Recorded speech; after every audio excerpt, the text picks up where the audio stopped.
बाबा विचारतात, काय रे सगळं बरं आहे ना ग तुझं? ते शब्द आपल्याला उभारी देऊन जातात. त्याच्यासाठी आई आणि वडील असावे लागते. भाग्य असतं, भाग्य महाराज. आणि मग शेवटची भेट. मुक्ताला भरवलं, तिने लेकराला भरवलं आणि मुक्ताच्या गालावरून हात फिरवला, डोक्यावरून हात फिरवला आणि सिद्ध बेटावरच्या झोपडीत या चारी भावंडांना मुलांना झोपवलं. निवृत्ती ध्यानस्थ. आणि मग ही तिन्ही मुलं, एक मुलगी ज्यावेळी झोपली ना, त्यावेळी झोपडीतून निघताना वाटलं रुक्मिणी आई साहेबांना स्पर्श करावा, शेवटचे आशीर्वाद द्यावेत आपल्या लेकरांना. म्हणून हात लावण्यासाठी पुढे आल्या. विठ्ठलपंत म्हणाले, हातानच नको ग नको नको. आपल्या स्पर्शानं लेकरं जागी होतील, लेकरं जागी होतील. जागी झाल्यानंतर त्यांनी जर आपल्या पोटाला धरलं ना, तर आपल्याला हे पाश नाही तोडता येणार. आणि मग रुक्मिणीने आशीर्वाद दिले आणि तुळशी वृंदावनाच्या जवळच्या बालकृष्णाला साकडं घातलं आणि निघाले जाऊ देवाची या गावा. देवाची या गावा, देव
आणि विठ्ठल पंत शेवटच्या न परतीच्या वाटेवर निघाले. वाटेवर निघाले. शेवटची भेट मुलांची. निघाले आणि त्या इंद्रायणीच्या डोहात जल समाधी घेतली. ऐका, मी एक काल बोलता बोलता शब्द ऐकला, मला खूप वाईट वाटलं, खूप वाईट वाटलं. एक जण म्हणाले, रुक्मिणीच्या, ते त्यांचा अज्ञान असेल, पण ऐका, रुक्मिणीच्या आई वडिलांनी आत्महत्या केली नाही महाराज, पुन्हा हा शब्द उच्चारू नका. ती आत्महत्या नव्हती, तर तो त्याग होता. आत्महत्या कशाला म्हणतात? स्वतःच्या अपेक्षा थोड्याशा पूर्ण नाही झाल्या, स्वतःच्या इच्छा थोड्याशा पूर्ण नाही झाल्या, स्वतःचं मत नाही कुणी ऐकलं, स्वतःचं मत, तर जायचं आणि पंख्याला ओढणी बांधायची आणि गळफास लावायचं. तुम्ही स्वतःच्या संसाराला वैतागून ज्यावेळी देहाचा त्याग करता त्याला आत्महत्या म्हणतात. परत नका शब्द वापरूया आई वडिलांच्यासाठी. हा त्याग आहे महाराज. त्याग का? माझी मुलं या धर्म रक्षणासाठी जन्माला आले, त्यांचं कल्याण व्हावं, या जगाला ज्ञानाची प्राप्ती व्हावी. या कथेच्या रूपाने थोडासा प्रसंग आलाच म्हणून सांगतो. विठ्ठल पंत आणि रुक्मिणीच्या इतका तरी त्रास आम्हाला होत नाही ना? होतोय. कधी कधी नाही भाकरी मिळायची, नाही भिक्षा मिळायची. अजा वृक्षाचा पाला खायचा, कधी कधी तोही नाही लिंबाचा पाला खायचा. कधी कधी तोही मिळायचा नाही आळंदीच्या इंद्रायणीचं पाणी प्यायचं. आळंदीच्या इंद्रायणीतलं पाणी पिताना एखाद्यानं पाहिलं, ए संन्याशाच्या मुलानं, हा तुमच्यावर ब्राह्मण्य आहे ना, ही इंद्रायणी अपवित्र करतात. त्या पाण्याला स्पर्श न करताच पाठीमागे यायचं आणि फक्त हवेवर जगायचं, हवेवर जगायचं. लक्षात घ्या, ही कथा आम्हाला शिकवते, आमच्या जीवनात कसलेही प्रसंग येऊ देत दादा. ताईनो लक्षात घ्या, कसलाही प्रसंग येऊ दे, कुठलाही प्रसंग येऊ दे, आत्महत्या तेवढी करायची नाही. तापलेलं लोखंड काही क्षणात थंड होत.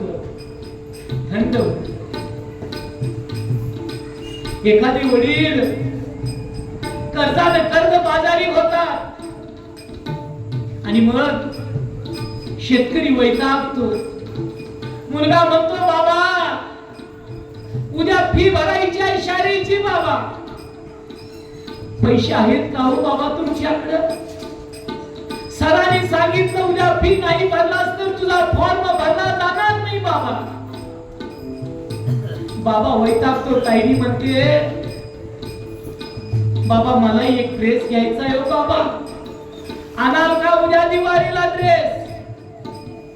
बाबा हतबल झालेला आहे. तो वैतागलेला बाप रानातल्या लिंबाच्या झाडाजवळ जातो आणि कुत्सित भावनेनं तो इतका त्रासलेला असतो की त्याचं जीवन ही त्याला तुच्छ वाटायला लागतं. आणि मग एक दोरी घेतो आणि त्या दोरीला गाठ मारतो. स्वतःचं जीवन संपवतो तो बाप. दिवाळीची सकाळ, कुणीतरी सांगत येतं, ओ ताई साहेब चला चला त्या लिंबाच्या झाडाकडे चला. आणि लिंबाच्या झाडाकडे जातात. पत्नी पाहते आणि मग मिठी मारते पायाला आणि म्हणते, अहो एक वेळ उपाशी राहिलो असतो आपण, एक वेळ मुलगा शिकला नसता, काबाड कष्ट करून जगला असता. का हतबल झालात? का झालात हतबल? का सोडून गेलात आम्हाला? का सोडून गेला? ते प्रेत बोलत नसते, पण लक्षात घ्या, ती मुलं म्हणतात, बाबा आम्ही आता बाबा म्हणून कुणाला हाक मारायची बाबा? आम्ही कुणाच्या तोंडाकडे बघून जगायचं बाबा? अहो नाही म्हणायचं होता बाबा फी भरत. ताईनी म्हणाली, मी घातला असता हो तो फाटका तुटका चिंध्याचा ड्रेस बाबा, पण आम्हाला तुम्ही पाहिजे होता बाबा, तुम्ही पाहिजे होता. लक्षात घ्या, कसली परिस्थिती येऊ दे, आत्महत्या तेवढी करू नका. हे क्षण निघून जातात. उगवलेला दिवस पालटतो. म्हणून लक्षात घ्या, ही कथा आपल्याला शिकवते, कसलाही प्रसंग येऊ दे, आपल्या मित्राला सांगा, मैत्रिणीला सांगा, आपल्या मनातलं ओझं हलकं करा. ते दाबून नका हो ठेवू, दाबून नका ठेवू. आपल्याला करट नावाच्या एक आजार होतो, करट. आत पस असतो, तो ठसठसत असतो. आणि डॉक्टरांच्याकडे गेल्यानंतर डॉक्टर काही करत नाही.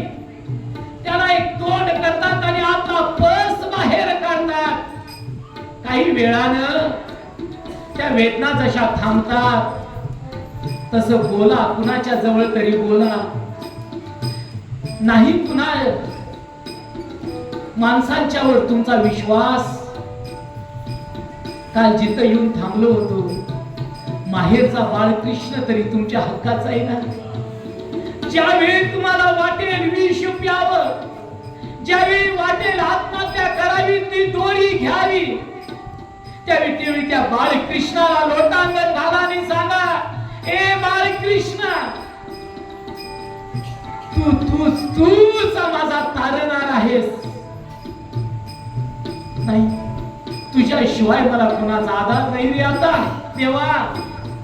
आणि देवानी सुद्धा पंढरी आमच्यासाठीच निर्माण केलेले लक्षात घ्या. तुका म्हण्या मानाता कारणे पंढरी निर्माण केली देवी. वाटलं वाईट तर जा पंढरीला, त्या पांडुरंगाला सांगा. तस विठ्ठल पंत निघाले, त्या देवाच्या गावाला निघाले आणि त्या झोपडीत पहाट झाली. पहाटेच्या वेळी निवृत्तीनाथ जागे झाले आणि ओम नमः शिवायचा जप सुरू केला. जरा स्लो. ओम नमः शिवायचा जप सुरू केला. ज्ञाना जागा झाला आणि मग सोपान आणि मुक्ता डोळं चोळत उठली आणि इकडं तिकडं हाताने बघायला लागली. हे आई, ओ बाबा, हाका मारायला लागली. ए ज्ञाना, एवढ्या लवकर आपली आई कुठे गेली रे? कुठे गेली आपली आई? ज्ञानदेव थांब म्हणे, निवृत्ती दादाला विचारतो थांब. निवृत्तीला विचारलं. निवृत्ती ध्यान मग्न आहे. आणि मग निवृत्तीच्या मुखातून शब्द बाहेर आले. गेले आपले तात आणि आई. दादा गेले म्हणजे कुठे गेले रे? ए दादा, आणि तेही मला न सांगता. मुक्ता निवृत्तीला बिलगली, दादाला म्हणायला लागली, ए दादा, सांगणारे आई बाबा कुठे गेले? बाबा काही खाऊ आणायला गेले का? आई काही पाणी आणायला गेली का रे? निवृत्ती मान हलवत होता. नाही ग मुक्ते, कसं सांगू तुला मुक्ते, आपले आई बाबा परत नाहीत ग दिसणार आपल्याला. नाहीत दिसणार. कशी नाहीत दिसणार? रात्री तरी झोपताना माझ्या जवळ झोपली आई माझी. तुझ्या बाजूला बाबा झोपले होते. दिसणार नाहीत कसं म्हणतोस? कुठाय? चल आपण त्याचा शोध घेऊ. नाही ग मुक्ता, त्याचा शोध नाही घेता येणार. नाही, आम्ही शोध घेणार. म्हणून तिन्ही भावंड ज्ञानदा, सोपान आणि मुक्ता झोपडीच्या बाहेर पडले आणि धावत आळंदीत आले आणि विचारायला लागले, ओ कुंभारीण मावशी, आई आली होती का हो माझी? ती रात्रीपासून नाही हो आमच्या झोपडीत. नाही ग, नाही आली. ज्ञानदादा प्रत्येक घरात दारात जाऊन विचारतात, ओ काका, माझ्या बाबांना पाहिलं का तुम्ही? माझे बाबा देवदर्शनाला आले होते का हो? कालच ते पैठणहून आले होते. काय माहित नाही त्यांना काय निर्णय दिला, बाबा आले होते का हो माझे? माना डोलवाव्या. अशा परिस्थितीत काही जणांनी म्हणावं, हे संन्याशाच्या पोरा, कशाला तोंड दाखवायला सकाळी अपवित्र कार्तिक कुठली? सगळ्या गल्लीत नाही हिंडताय. आई बाबाचा शोध घेत जावा, शोधा जावा कुठं. काय बघा गेली कुठं? अमंगळ कार्ती कुठली? पुढे या, पुढे अमंगळ कार्ती कुणी हेटाळणी करावी तर कुणीही गालावरून हात फिरवावा. मुक्ता विचारते, आजी मला भेटेल का हो माझी आई? दिवसभरचा प्रवास, अख्खा आळंदीची गल्ली आणि गल्ली पालती घातली, नाही आई बाबा दिसले, नाही दिसले. संध्याकाळची वेळ झाली, परत जसे पक्षी आपल्या घरटी परततात ना सायंकाळी, तशी तिन्ही लेकर निवृत्ती सिद्ध बेटावरच्या झोपडीतच, तिन्ही लेकर त्या सिद्ध बेटावरच्या झोपडीत आली. निवृत्ती तुळशी वृंदावनाला टेकून बसलेले सापडले का आई बाबा? अरे म्हणत होतो ना त्यांना, ते न परतीच्या वाटेवर गेलेत रे. ज्ञानानं विचारलं, दादा न परतीची वाट असते तरी कशी दादा? अरे नाही, तिथून कुणाला परत येता येईल. म्हणजे दादा ते निरांजन लाव, तुला सांगतो. तुळशी वृंदावनाजवळच्या बाळकृष्णाजवळ मातीच्या पंतीत माऊलीने निरांजन लावलं आणि माऊलीच्या डोक्यावर हात, मस्तकावर हात ठेवला आणि गुरु कृपा केली. त्यावेळी माऊलीला दिसायला लागलं, माझे आई बाबा सोडून गेले. माझे आई बाबा यांनी देहात प्रायश्चित्त घेतलं. ज्ञानाचे डोळे मिटलेलेच होते. ज्ञानाला जाणवायला लागलं, जाता जाता आईच्या मनाचं चिंतन होत. आई भगवंताचा विठ्ठल रामकृष्ण हरीचा जप करत होते. जय जय राम कृष्ण हरी, जय जय राम कृष्ण हरी, जय जय राम कृष्ण हरी, जय जय राम कृष्ण हरी, जय जय राम कृष्ण हरी, जय जय राम कृष्ण हरी, जय जय राम कृष्ण हरी, जय जय राम कृष्ण हरी, जय जय राम कृष्ण हरी, जय जय राम कृष्ण हरी. विठ्ठल पंताचा जप चालू होता, पण पाठीमागून रुक्मिणी म्हणत होती, हे बाळकृष्णा, तू ज्ञानदेवाच्या रूपाने आला असणारे बाळकृष्णा. निवृत्ती सदा वैराग्यात असतो रे, शिवजीचा अवतार आहे तो. माझ्या माऊलीला सांग, माझ्या ज्ञानाला सांग, माझ्या सोपानाचा आणि मुक्तीचा सांभाळ करायला. त्याला बुद्धी दे रे, हे बाळकृष्णा, त्याला बुद्धी दे. तो ज्ञानाची देवता आहे, पण मुक्त आदी शक्ती आहे. शक्तीला सांभाळणं कठीण असतं ज्ञानाला. लक्षात घ्या, शक्तीला, आदी शक्तीला सांभाळणं कठीण, पण माऊलीने सांभाळलं. गुरु कृपा झाली आणि मग साक्षात स्वतःचा भाऊ श्री गुरु झाले आणि माऊली ज्ञान मग्न झाल्या. एक एक दिवस पालतायला लागला.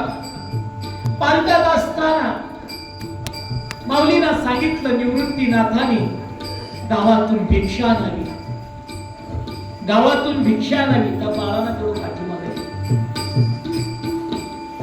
नाही सुरुवात पाठीमागे जाऊ, गावातून भिक्षा आणावी. ज्ञाना रोज जायचं, रोज रोज कुणी भिक्षा द्यायचं, कुणी द्यायचं नाही, रोज जायचं. एके दिवशी माऊली गावात भिक्षा आणायला गेल्या आणि समोर उभा राहायचं. जगाचा बालक या विश्वाचा परमात्मा जो पांडुरंग परमात्मा माऊलींच्या रूपानं महाविष्णूचा अवतार सखा माझा ज्ञानेश्वर,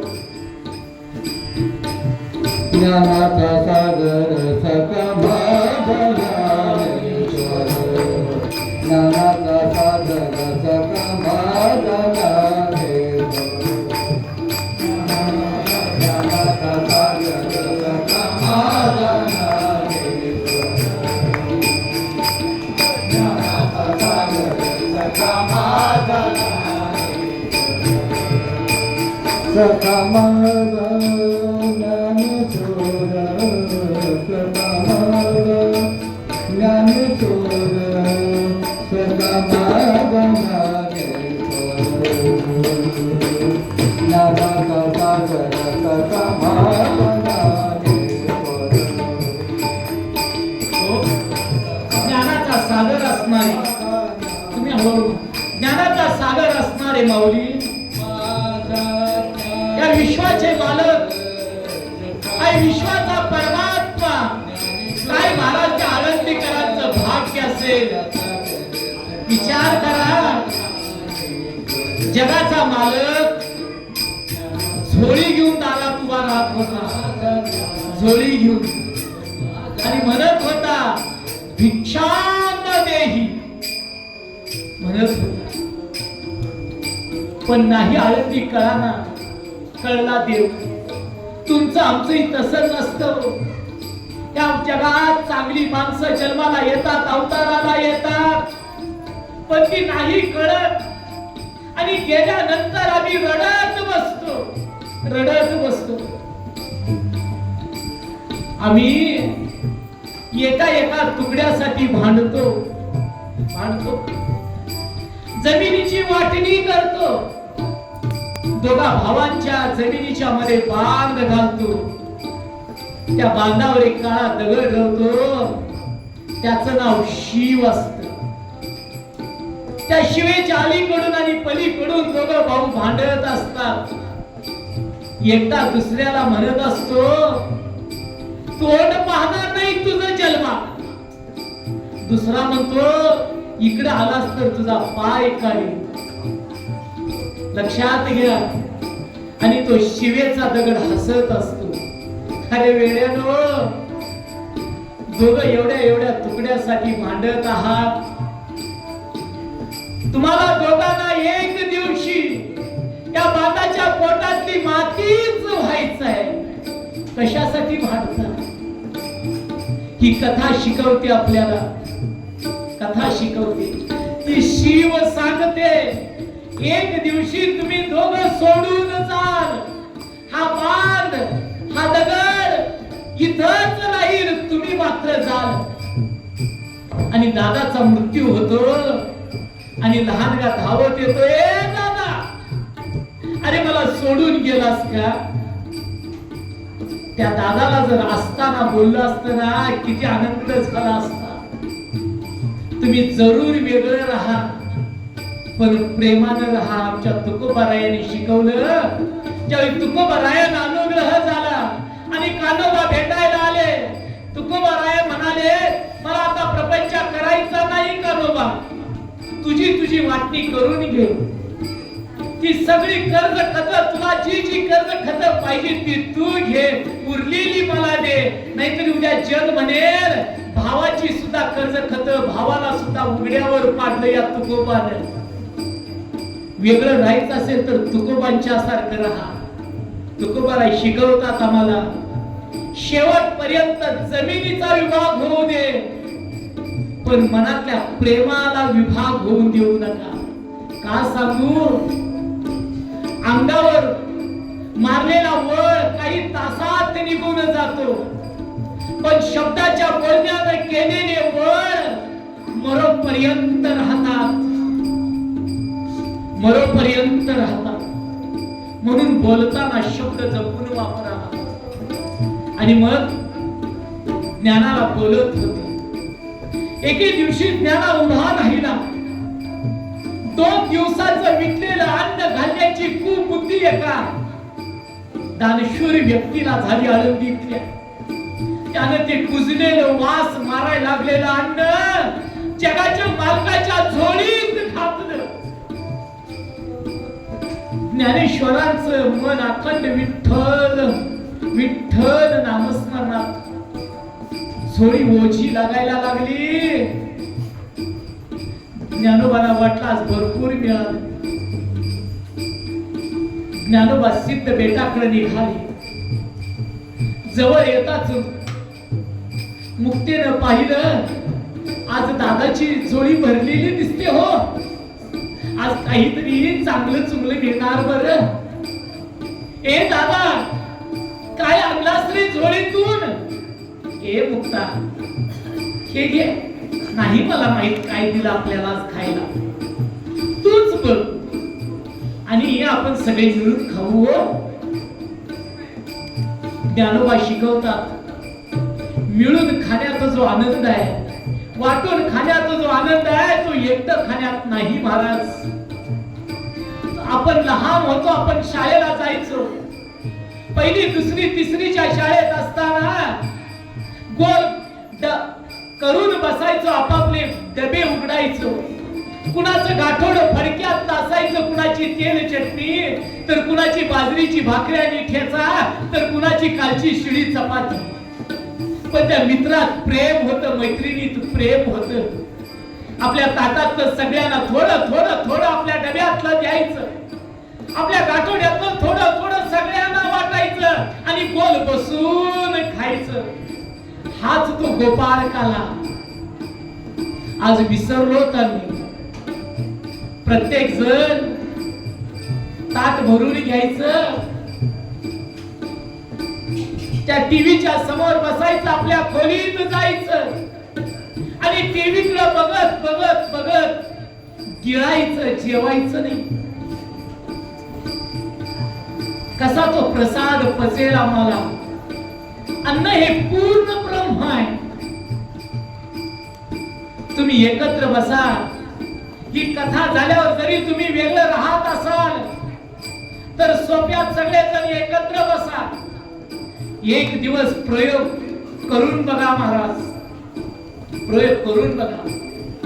भाकरीची बुट्टी मध्ये ठेवा.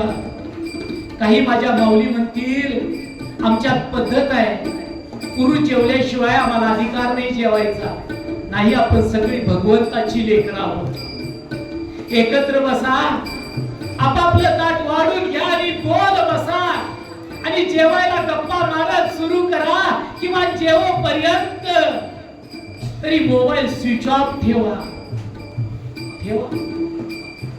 आणि मला परत कधीतरी सांगा, गुरुजी त्या जेवण्याचा आनंद ना, त्या यमुनेच्या तीरावर जे गोपाळ बाळकृष्णाच्या सोबत घेत होते, तो आनंद आम्हाला माझ्या घरात मिळतो आहे. गोकुळ वेगळं नसतं. गोकुळ आपण निर्माण करायचं असतं, नाही कुणी निर्माण करत. गोकुळ नाही निर्माण. ते प्रेम भावा भावाचं, जावा जावाचं जमिनीत सोडूनच जायचंय. कसायला दिलेली आहे, लक्षात घ्या. प्रेमानं राहूया, माऊली शिकवतात. एकत्र जेवूया. हे मुक्ता, आपण सारे मिळून खाऊ. मुक्तानं ती झोळी घेतली. ज्ञाना, ए दादा, आज झोळी ओझी लागते रे दादा. झोळी काढली तर भक्कन वास आला. ए दादा, अरे बघ ना, हे कुजलेलं विटलेलं अन्न घातलं रे दादा तुझ्या झोळीत या जगानं. माऊली हसायला लागली. माऊली हसत होत्या. असू दे ग मुक्ते, जग हे परीक्षा घेण्यासाठीच असतं. आपल्या आई बाबांची काय थोडी परीक्षा घेतली का या जगाने? थोडी घेतली का? त्यांनी कधी कधी वाऱ्यावर जगले, कधी कधी पाण्यावर जगले, तर कधी कधी शिळ पाक खाऊन जगले गे मुक्ता आपले आई बाबा. पण ज्ञानेश्वरांना ते सहन होईना. समजावून सांगत होते आपल्या मुक्ताला, समजून घेतलं. असे काही दिवस निघून गेले. याचा त्रास पुन्हा वाढायलाच लागला. आपल्या मराठी भाषेत म्हण आहे महाराज, मऊ लागलं की लोक कोपरानं खणतात. मऊ लागलं की लोक कोपरानं खणतात. लक्षात घ्या. तसा याचा सात्विक स्वभाव. आणि एके दिवशी काही दिलं नाही आळंदीकरांनी. माऊली रिकामी झोळी घेऊन परतल्या. ज्ञानाला इतकं वाईट वाटायला लागलं. माऊली झोपडीच्या आत गेले आणि त्या झोपडीची ताटी लावून घेतली. आणि जगाचा मालक जो देवकीला सोडताना रडला नव्हता, जगाचा मालक जो यशोदेपासून दूर जाताना मथुरेला जाताना रडला नव्हता, जगाचा मालक जो 14 वर्षाच्या वनवासाला जाताना रडला नव्हता, पण तो आज रडायला लागला. काय देवा. आणि रडायला लागला. आपले हुंदके ऐकू यायला लागले. तसं बाहेरची चिमुरडी मुक्तात तळमळायला लागली. हे दादा, हे निवृत्ती दादा, अरे तू तरी समजाव ना ज्ञान दादाला. कशाची ही ताटी लावून बसला, समजाव ना. निवृत्तीनं हाका मारल्या. हे ज्ञानोबा, अरे ज्ञानेशा, ताटी उघड रे, उघड रे. नको असा नाराज हो या जगावर. नकोच नाराज हो. आपल्या आई वडिलांची जी वचनं आहेत ती आपण पुढे न्यायची आहेत रे ज्ञाना. लक्षात घ्या. मगाशी तुम्हाला सांगत होतो ना, आपल्याला समजून घेणार कुणीतरी पाहिजे. जीवनात एखादा मित्र किंवा एखादी मैत्रीण अशी असावी जिच्या खांद्यावर डोकं ठेवून आपल्या मनातल्या सगळ्या भावना व्यक्त करता याव्यात. एक तरी मैत्रीण असावी, एक तरी मित्र असावा. ज्ञानोबांच्या भावना निवृत्तीनाथांनी वाटून घेतल्या. ए ज्ञाना, कशात तरी दुःख झालं तुला.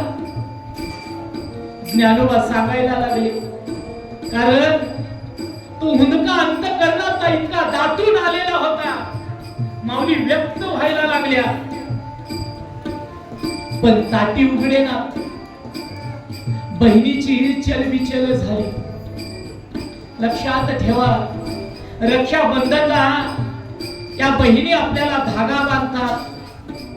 तो धागा फक्त सुखाचा नसतो, तो धागा विश्वासाचा असतो, तो धागा श्रद्धेचा असतो. ए दादा, मला नको तुझी ओवाळणी, पण माझ्या पाठीमाग वाघासारखा उभा राहिले.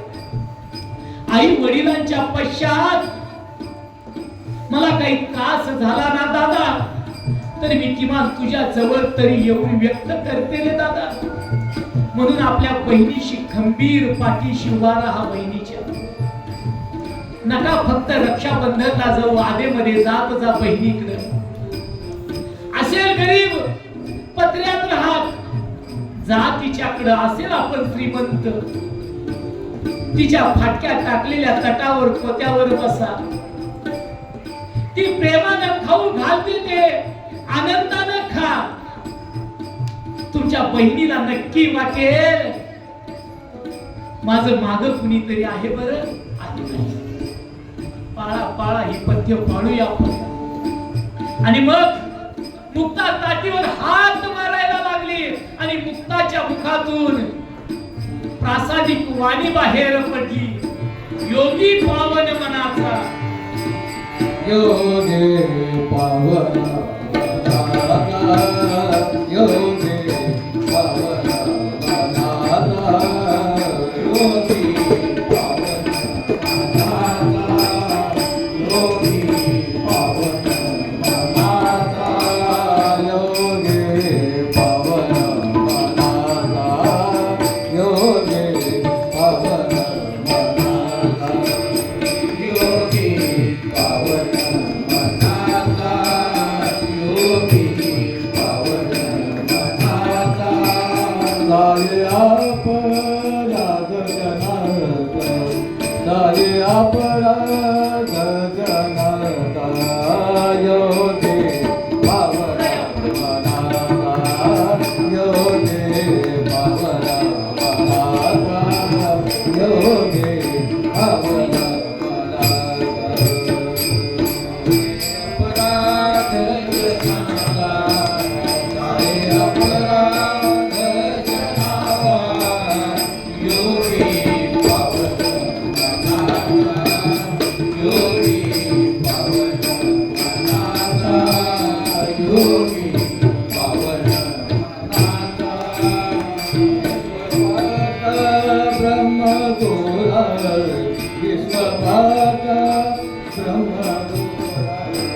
काठी उघडा ज्ञानेश्वरा, काठी उघडा ज्ञानेश्वरा, काठी उघडा ज्ञानेश्वरा, काठी उघडा ज्ञानेश्वरा, काठी उघडा ज्ञानेश्वरा, काठी उघडा ज्ञानेश्वरा, योगी भावना मनाला, योगी भावना मनाला, योगी भावना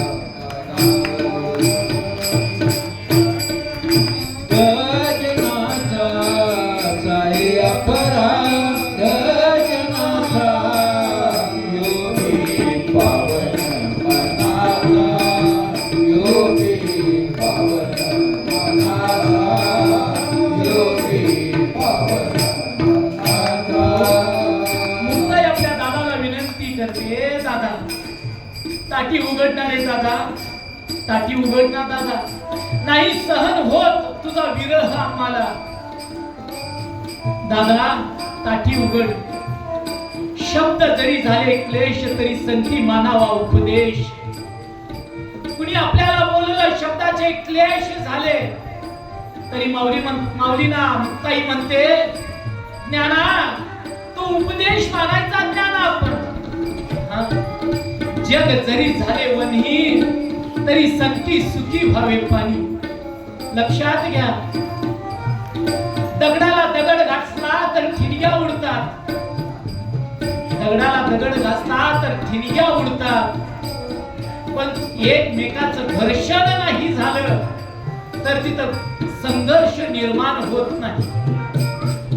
तसं मुक्ताई महाराज ज्ञानोबाला सांगतात, हे ज्ञाना उघडणारे ताटी उघड. आणि मग ज्ञानानं ताटी उघडली, अज्ञान बाजूला सारला, ज्ञानोबा बाहेर आले आणि बहिणीला मिठी मारून स्पुंदून स्पुंदून रडायला लागले. मुक्ता मी परत नाही असं करणार. आणि त्यांची दिनचर्या सुरू झाली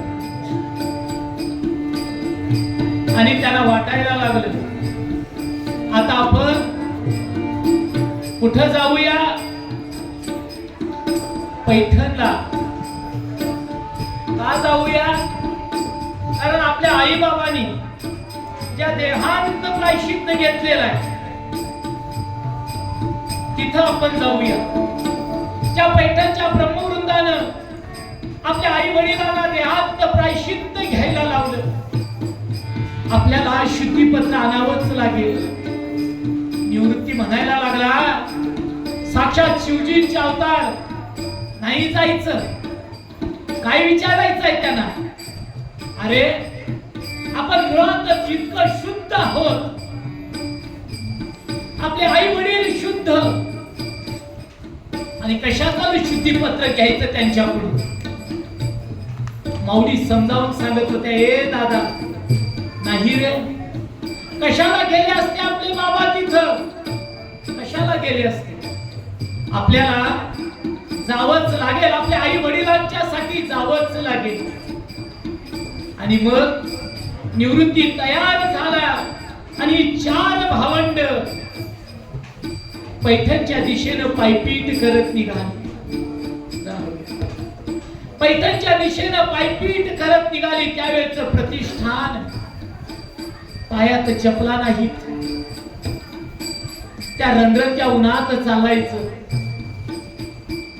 पायाला झाडाची पानं बांधायची. कोण चालत होते?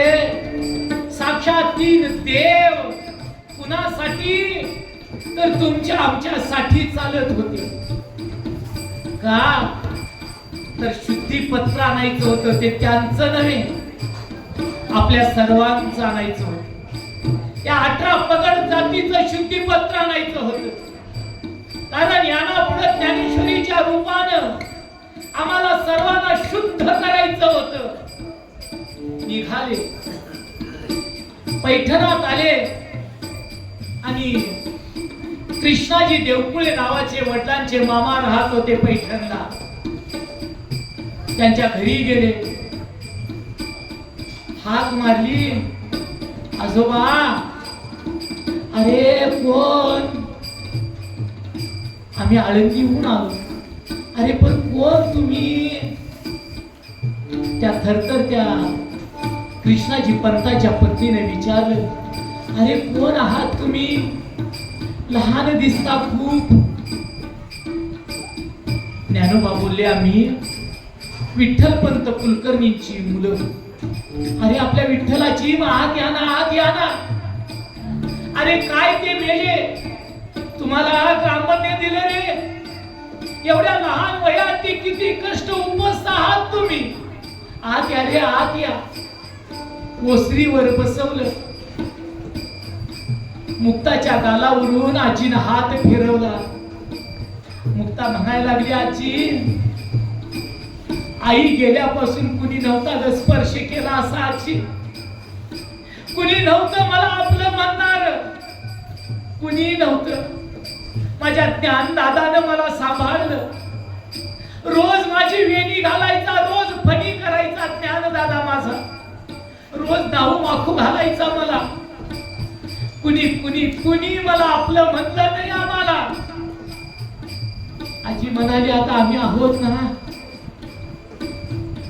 कृष्णाजी पंतांनी विचारलं, काय येणं केलात? आम्हाला पैठणच्या ब्रह्मवृंदाच्या समोर जायचंय. कशासाठी? आम्हाला न्याय हवाय, आम्हाला शुद्धीपत्र हवाय.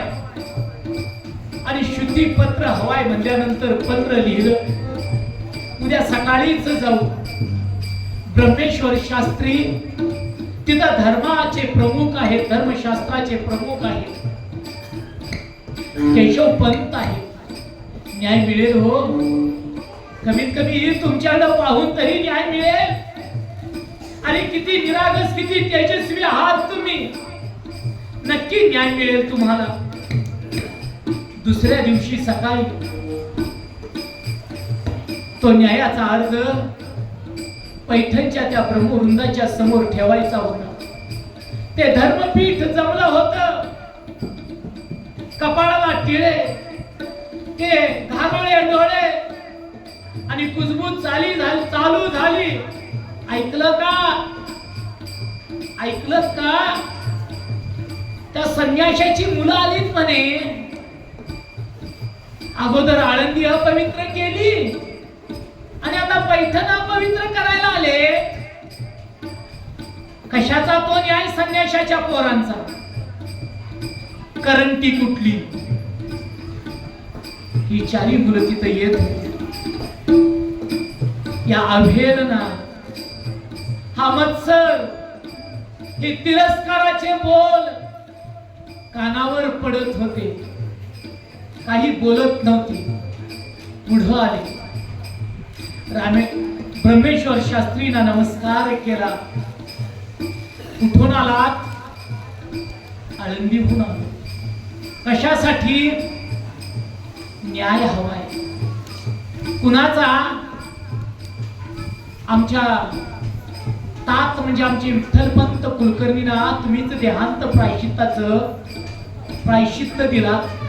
मग आम्हाला न्याय हवाय. कशासाठी? काय हवाय? आम्हाला शुद्धीपत्र हवाय. लक्षात घ्या, महाभारत जे घडलं ते स्वतःच राज्य न्याय मिळवण्यासाठीच घडलं. दुर्योधनानं जर पांडवांची जमीन स्वतःची म्हणली नसती तर महाभारत घडलं नसतं. तसं लक्षात घ्या, आपलं ते आपलंच असतं, पण लोकांचं कधी आपलं नसतं. लोकांचं जर हिरावून घ्याल तर तुकोबारायांच्या भाषेत आपला विनाश अटळ आहे. लोकांची परस्त्री म्हणजे सीता आई साहेबांना रावणानं पळवून नेलं.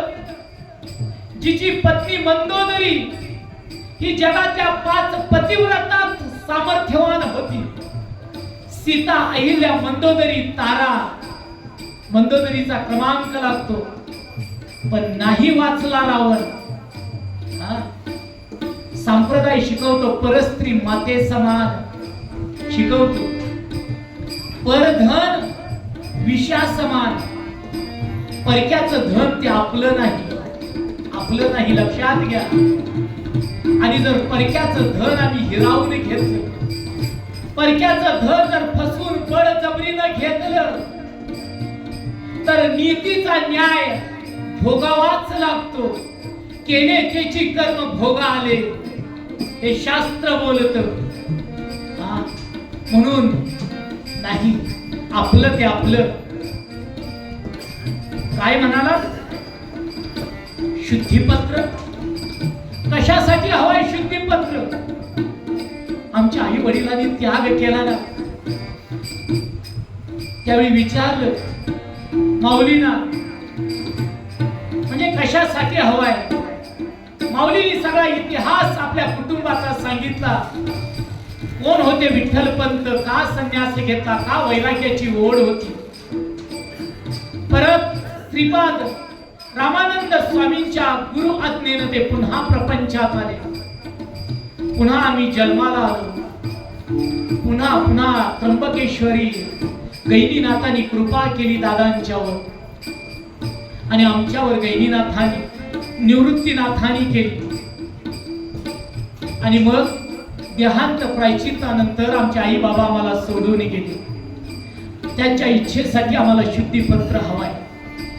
त्यांनी विचार केला, म्हणे शुद्धीपत्र हवाय कशासाठी?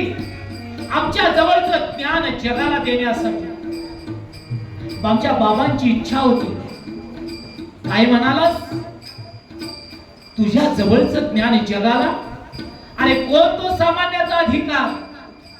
कुणाला देणार तू ज्ञान? माऊली म्हणाल्या, या विश्वातला प्रत्येक जीवाचा अधिकार आहे ज्ञान मिळवण्याचा, ब्रह्मज्ञान मिळवण्याचा अधिकार आहे. अहो, तुमच्या जो नांदतो आहे ना, तोच माझ्यातही नांदतो आहे.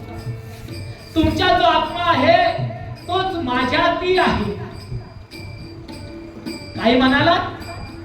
माझ्यात आणि तुमच्यात आत्मा एक आहे. एवढ्यात केशवपंत बोलले. नाव काय म्हणालास? ज्ञान्या. तो बघ तिकडून पखालीचा रेडा येतोय, बघितलास का? त्याचंही नाव ज्ञान्या. म्हणून शांत आहे. त्याचाने तुझा आत्मा एक आहे? माऊली म्हणाल्या, का नाही, का नाही, तोही आणि मी एकच आहे. मग तुला वेद येतो, रेडा वेद बोलेल का? का नाही बोलणार? का नाही बोलणार? ए पखाल्या, आण रे त्या रेड्याला इकडं आण. सगळी फिदी फिदी फिदी हसायला लागले. जगातला सगळ्यात मंद बुद्धीचा प्राणी महिष, म्हणजे जो महिषीचा मुलगा तो रेडा. बघ रेडा बोलतो का? तू बोलवलास ना, तर आम्ही मान्य करू. तुझ्याकडे काहीतरी आहे. माऊली म्हणाल्या, का नाही बोलणार? या विश्वात ज्याच्या ज्याच्या चैतन्य आहे, ज्याच्या ज्याच्या हृदयात देव नांदतो आहे, ती सगळे आपण एक आहोत. तिथं जाती धर्म काही नाही. माऊली पुढे आल्या आणि सद्गुरूंना आपल्या नमस्कार केला. निवृत्तीनाथांना, देवा पुन्हा परीक्षा हो, पुन्हा परीक्षा. आणि मग नमस्कार केला. आई वडिलांचा आणि पांडुरंग परमात्म्याचं स्मरण केलं आणि रेड्याच्या मस्तकावर हात ठेवला आणि माऊलीच्या मुखातून ऋग्वेद प्रकट केला. ओम अग्निहितं पुरोहितं. अशा ऋग्वेदाच्या ऋचा माऊलीच्या मुखातून प्रकट व्हायला लागल्या. रेडा ऐकत होता. रेडा काही बोलत नव्हता. बाकीचे म्हणायला लागले, पाहिलं का? तो मंदबुद्धीचा रेडा आणि हा संन्याशाचा रेडा. काय वाटलं असेल विचार करा. आणि मग इतक्यात रेडा बोलायला लागला.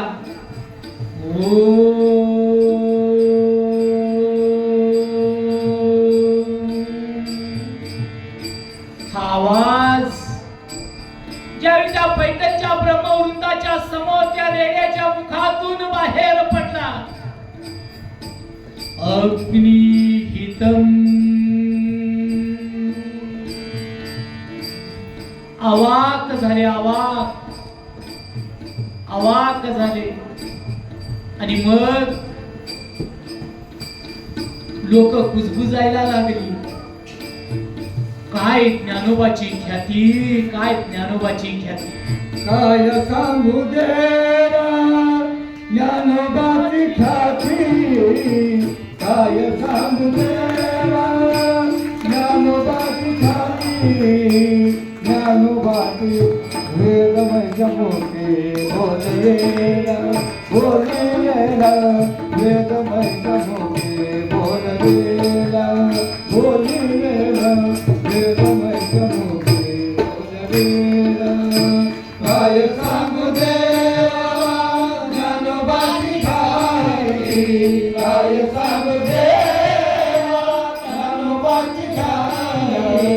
वेदमय जमोके बोललेला, बोललेला वेदमय जमोके बोललेला, बोललेला वेदमय जमोके बोललेला. काय सांगू देवा ज्ञानोबाची ख्याती. वेद महिषामुखी बोलविला. लक्षात घ्या, आपण सुद्धा रेडेच आहोत. फक्त माऊलीचा हात आपल्या मस्तकावर नाही. तो जर मस्तकावर आला ना, आपण सुद्धा बोलू. आणि रेडा बोलायला लागला, रेडा बोलायला लागला. माऊलींना विचारलं, ओ ज्ञानोबा, इतकं बळ तुमच्याकडे आलं कुठून? इतक्यात एक जण म्हणलाच, काय विचारता बाळाचं? काहीतरी मंत्र तंत्र जादू टोना करतोय हा ज्ञान्या. समाज तसा मान्य करत नाही लगेच. काहीतरी जादू टोना केला असेल यानं त्याला रेड्याला स्पर्श केला म्हणून रेडा बोलला असेल.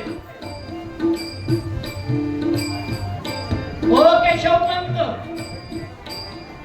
त्या ज्ञानाला झालेल्या वेदना म्हणजे त्या रेड्याला झालेल्या वेदना त्या ज्ञानाला होतील का? केशवपंत म्हणाले, हो हो, परीक्षा घेऊन पाहू. ऐका, परीक्षा घेऊन पाहू. आण रे तो चाबूक. केशवपंताने हातात चाबूक घेतला. ए पखाल्या, काढती पखाल त्याच्या पाठीवरची. पखाल काढली.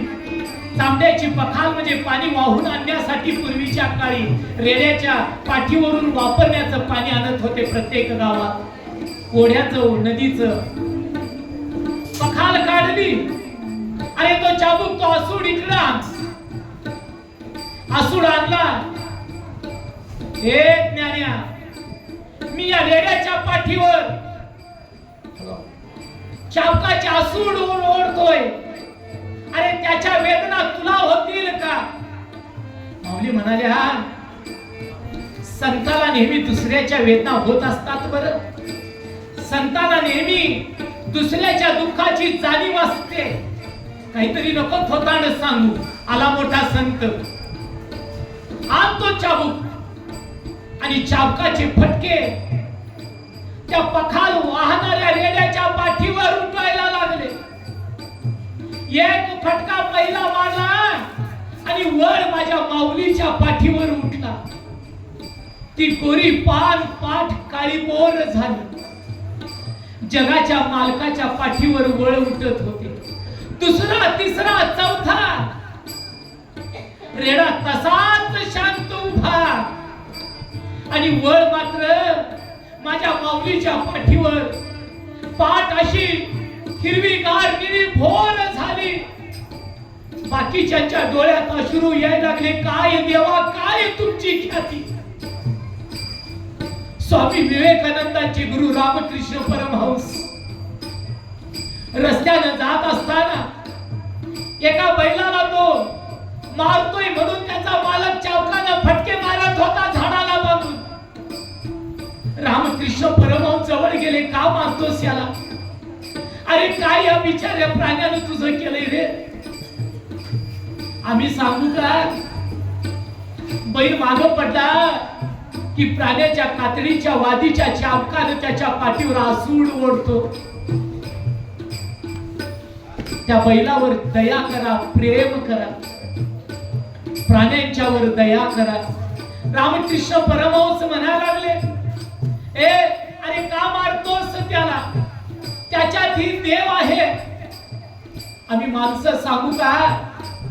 सोमवारी नेऊन नंदीला दुधाचा अभिषेक घालणार आणि मंगळवारी नांगराच्या झुपलेल्या नंदीला चाबकाचे फटके मारणार आणि म्हणे शंभू का पावत नाही आम्हाला? हा, वळण लावण्यासाठी जरूर मारावे, पण तितकं प्रेम ही करावं, प्रेम करावं. का? त्याच्या देव आहे ना. त्या तुझा राग त्या बैलावर असेल ना तर तू मला फटके मार, तुझा राग शांत होईपर्यंत मार. रामकृष्ण परमहंसानी स्वतःच्या अंगावर ते चाबकाचे फटके घेतले. कुणासाठी? त्या बैलासाठी. बैलासाठी. शिबी राजा नावाचा एक राजा होऊन गेला. एका गरुडाने एका कबुतराला पकडलेलं होतं. हे कबूतर धावत धावत धावत राजाकडे आलं. शिबी राजाचा नियम होता, जो शरणागत आहे, जो शरणागत आहे त्याच्यावर दया करायची, त्याला आधार द्यायचा. ते कबूतर शिबी राजाच्या पायाच्या जवळ आलं. माग तो गरुड येत होता. शिबी राजाने ते उचललं. इतक्यात तो गरुड आला. शिबी राजा त्याच्या पाठीवरून हात फिरवतोय. गरुड म्हणायला लागला, हे राजा, हे राज्य तुझं आहे, पण ते माझं भक्ष्य आहे. मला आत्ताच्या आत्ता खायला हवं, मला भूक लागली. शिबी म्हणायला लागला, नाही देणार, नाही देणार. ते कबूतर मला शरण आलेला आहे, शरण, नाही देणार. आणि मग तो गरुड म्हणाला, मला आता भूक लागली, माझ्या भुकेसाठी मी मांसाशिवाय काही खात नाही. मला मांस हवाय, कोणत्याही प्राण्याचं दे, चालेल? शिबी राजा म्हणाला, अरे एका प्राण्याला वाचवण्यासाठी मी दुसऱ्या प्राण्याचा बळी नाही घेणार. तुला मांस हवाय ना? माझं मांस चालेल का तुला? चालेल ना? तुझं देत असेल तरी नक्की चालेल, नक्की चालेल. शिबी राजानं तराजू मागवला. अख्खी राजधानीतली रयत गोळा झाली. एका तराजूत त्या कबुतराला ठेवलं, त्याच्या वजना इतकं मांस द्यायचं होतं. शिबी राजानं तो सुरा घेतला आणि आपल्या मांडीचं मांस काढायला सुरुवात केली. थोडं थोडं थोडं मांस काढून तो तराजूत टाकू लागला. काही केलं तरी तो तराजू काही वरचा खाली येईना. शेवटी शिबी राजा उठला आणि त्या तराजूत बसला. ए गरुडा, तू आनंदानं खा रे, आनंदानं खा. लक्षात घ्या, एका प्राण्याचा प्राण वाचवण्यासाठी शिबी राजानं तो केलेला त्याग आहे. मग ते इंद्रादिदेव प्रकट झाले, शिबी राजाची क्षमा मागितली. तुमची परीक्षा घेतली हो आम्ही. आमचंही तसंच असतं महाराज. शबरी नावाची एक भिल्लाची मुलगी, 6 वर्ष वय आहे, ऐका, 6 वर्षाचं वय आहे. भिल्ल आहे, भिल्ल, जंगलात राहणारी. लग्न ठरलेलं आहे शबरीचं. आणि बापानं 12 बोकडांची दावण बांधलेली आहे. कशासाठी? लेकीच्या लग्नात कापायला. 6 वर्षाची शबरी विचारते, बाबा हे जीव कशासाठी आणला तू इथं? कशासाठी? हे बाई तुझं लग्न आहे ना ग उद्या, मग माझ्या लग्नातला नाही त्या बोकडांचा काय संबंध? अरे आपल्या घरी प्रथा आहे. कोणती प्रथा बाबा? आपल्या घरी ना या बोकडाचा बळी दिल्याशिवाय आपल्या लग्नाचं कार्य, मंगल कार्य पार पडत नाही. शबरी म्हणाली, बाबा माझ्या लग्नासाठी या बोकडांचा बळी देणार? या 12 जणांचा बळी देणार तुम्ही? नाही बाबा द्यायचा. नाही नाही काहीतरी सांगू नको, गप शांत बस.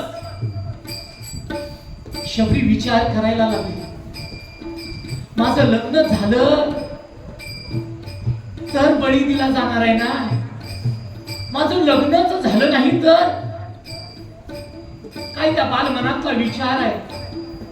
काय त्या प्राणी मात्रांच्या विषयी प्रेम आहे? काय त्या प्राणी मात्रांच्या विषयीची दया आहे? शबरीने विचार केला, लग्नच टाळायचं. पण टाळायचं तरी कसं? शबरी रात्री 12 वाजता त्या झोपडीचं दार उघडलं. भिल्लाची पोर आहे. रात्री 12 वाजता बाहेर पडली आणि धावायला लागली. तोंड होईल तिकडं धावायला लागली. कशासाठी? त्या प्राण्यांचा प्राण वाचवण्यासाठी. माझं लग्न नाही झालं तर बाबा नाही देणार बळींचे. सकाळपर्यंत शबरी धावत होती. घामाने भिजलेली शबरी मातंग ऋषींचा आश्रम समोर दिसला जंगलात. मातंग ऋषीनं पाहिलं, अरे एक लहान पोर धावते आहे. हे बाळ घामाने थपथपलेले, भीतीने थरथर कापते आहे. का? त्या ऋषीने परत मला घरात नेऊन सोडलं तर पुन्हा त्यांचा बळी जाईल ना त्यांचा. शबरीला विचारलं त्या साधूनी, अगं कोण तू? कशासाठी आलीस? त्या प्राण्यांचा प्राण वाचवण्यासाठी आले हो. काय? त्या 12 प्राण्यांचा प्राण जाऊ नये म्हणून तू स्वतःच्या जीवनाचा त्याग केला शबरी. जो लोकांची इतकी, त्या प्राण्यांची इतकी काळजी करतो शबरी, ऐक म्हणे तू त्या प्राण्यांचा प्राण वाचवण्यासाठी भूत दयेनं धावलीस. अरे तुला या जीवनात देव का भेट देणार नाही? लक्षात घ्या, शबरीला प्रभू रामचंद्र भेटले. शबरीची निष्ठा दुसऱ्यांना मदत करायची होती. दुसऱ्यांच्या वेदना वाटून घेतो ना त्याला माणूस संत म्हणावं, आणि दुसऱ्यांच्या वेदना वाढवतो त्याला संत म्हणावं. लक्षात घ्या. त्यामुळे तुम्हाला एक हात जोडून आहे राजे, जरा तुमची माफी मागू. आपण एका मांसाहाराच्या जेवणाला एका प्राण्याचा बळी देतो. खाणाऱ्याला खाऊ दे, पण ते मांसाचा घास खाताना विचार करा. ज्यावेळी त्या प्राण्याच्या मानेवर सुरी फिरवली जाते ना, त्या प्राण्याची मान दाबून धरली जाते आणि आम्ही मोठं दैवाचं त्याला पाणी पाजतो आणि मग सुरी फिरवतो. जणू काही देव आम्हाला माफीच करायला बसलाय. विचार करा ना जरा. तो प्राण त्या कंठात आलेला असतो, त्याचे हात पाय दाबून धरलेले असतात. त्या बोकडाला, त्या प्राण्याला नुकतंच त्याच्या आई जवळून बाजूला आणलेलं असतं. ते आई आई आई आई म्हणून तडफडत असत. सुरी ज्यावेळी त्याच्या मानेवर ठेवली जाते त्यावेळी अंतःकरणापासून म्हणत असत, हे बाबा आईपासून तर तू मला लांब आणलंस आणि आता तू एका जेवणासाठी माझा प्राण घ्यायला निघालास. अरे माझ्या ती तो भगवंतच आहे ना.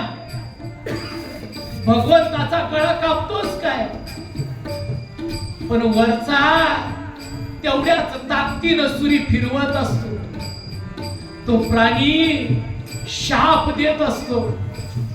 माझं मांस खातो ना, जिभेचे चोचले पुरवेल ना, त्याची तरा माझ्या सारखीच होईल. हात जोडून विनंती आहे, परमेश्वरानं धन धान्य दूध दुग्ध लोणी तूप भाज्या फळ संपणार नाही इतकं निर्माण केलं, पण आम्हाला दुसऱ्याचा बळी घेऊनच खावं वाटतं. सोडा मांसाहार. हात जोडून विनंती आहे, शबरी शिकवते आम्हाला. शबरी, तुम्ही म्हणाल जीभ ऐकत नाही, जीभ ऐकत नाही. मला सांगा, तुम्ही दवाखान्यात गेलात आणि तुम्हाला आतड्याचा कॅन्सर झालेला आहे आणि डॉक्टरनी सांगितलं आजपासून फक्त पालेभाज्या खायच्या. त्या दिवशी म्हणशीला का माझी जीभ ऐकत नाही? म्हणशीला. डॉक्टरनी सांगितलं जर मांस खाशील ना तर 8-15 दिवसाचा पाहुणा येईल लोकाचा, आणि जर मांस सोडशील कारण ते तुझं अन्न नाही, आता तुझी अन्न नलिका पचवण्याला सक्षम नाहीये तुझी, आता तुला कॅन्सर झालेला आहे. ज्यावेळी जीवावर येत त्यावेळी सोडता. मग एक लक्षात घ्या, हा जीव जायची ज्यावेळी पाळी येईल, ते यमाचे दूत ज्यावेळी विचारतील त्यावेळी सोडतो म्हणून काय उपयोग आहे? शास्त्र सांगता मला, शास्त्र. आणि शबरी शिकवते आम्हाला. तसं ते रेड्याच्या पाठीवरचे फटके ज्ञानदादाच्या पाठीवर उमटायला लागले. वेदना ज्ञानदादाला व्हायला लागल्या. मुक्ता म्हणाली, रे दादा, अरे कधी आपल्या आईनं आपल्या बाबांनी 5 बोट लावली नाहीत रे आपल्याला, कधी रागाने बोलले नाहीत रे ते आपल्याला. हे पांडुरंगा, पांडुरंगा काय करतो आहेस रे? अरे माझ्या ज्ञान दादाची परीक्षा घेतो आहेस हे पांडुरंगा. नको रे माझा अंत पाहू. बरोबर, हे देवा, नकोस रे अंत पाहू माझ्या ज्ञानदादाचा.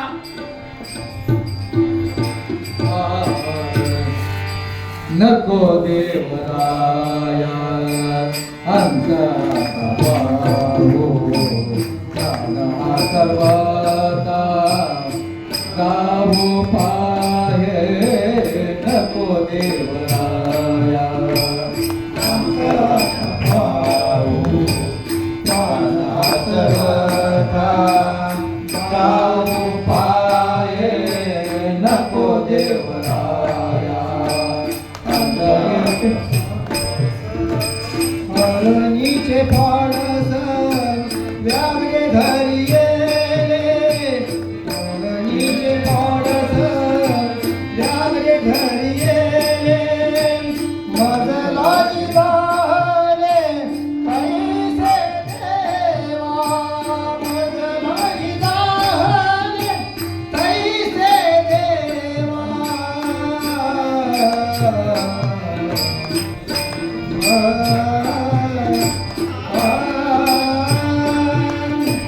नको देवराया अंत पाहू,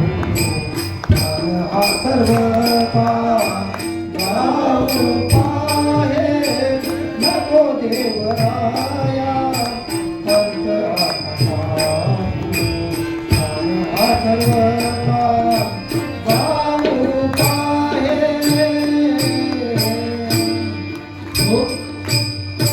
नुकतं यार्थ भावनेनं पांडुरंगाला म्हणते, नको देवराया, अंत आता पाहू, प्राण हा सर्वता जाऊ पाहे. ए देवराया.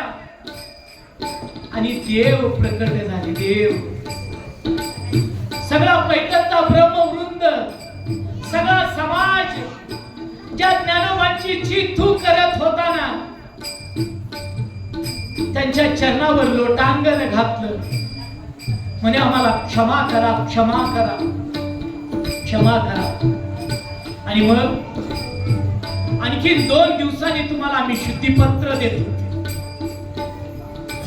त्या दिवसाचा दिवस संपला. दुसऱ्या दिवशी गोविंद कृष्णाजी पंत देवकुळे, गोविंद नाही कृष्णाजी पंत देवकुळे यांच्या घरी पितृश्राद्ध होत आहे का, पितृश्राद्ध. आणि मग सगळ्यांना आमंत्रण दिलं गेलेलं होतं. कशाचं? पितृश्राद्धाचं. सगळे आले, ब्राह्मण आले, सगळे आजूबाजूचे शेजारी पाजारी सगळे आले. सगळे लोक कृष्णाजी पंत देवकुळेंच्या प्रांगणात जमले. आत पाहिलं तरी संन्याशाची मुलं. ओ कृष्णाजी पंत, आम्हाला काही संन्याशाच्या पंक्तीला बसवता का? पुन्हा वाद. माऊली म्हणायला लागल्या, नका वाद करू. नाही, आम्ही जेवण करणार. औषधीपत्र दिलं म्हणून काय झालं? कृष्णाजी पंत हात जोडून लोटांगण घालून विनवणी करायला लागले, नका हो जाऊ. आमच्या पितरांना काय वाटेल, दोष लागेल तो आम्हाला. लक्षात घ्या, आपल्या आई वडिलांचं श्राद्ध जरूर घालत चला, त्या तिथीला घालत चला. का सांगू? तीच त्यांची शांती असते. घालत चला. आणि मग सगळे जाऊ लागले, नका जाऊ, नका जाऊ, नका जाऊ. माऊलीने पाहिलं, कृष्णाजी पंतांना म्हणायला लागले, नका नका, तुम्ही काही चिंता करू. तुम्हाला कुणाला जेवू घालायचंय? माझ्या पितरांना जेवू घालायचंय, पितरांना. आणि मग कृष्णाजी पंत म्हणाले, हे ज्ञाना, अरे माझे पितर तर गेले ना, कसे येतील ते? कशाला चिंता करता? वाड्याचा हा दरवाजा बंद करा. आणि माऊलीनी ध्यानस्थ होऊन 21 कुळ्याच्या पितरांना कृष्णाजी देवकुळेंच्या घरात अवतरवलं. काय सामर्थ्य आहे माझ्या माऊलींचं का? कारण पाठीमाग स्त्री गुरु होते ना. स्त्री गुरु सारखा असता पाठी राखा, इतरांचा लेखा कोण करी.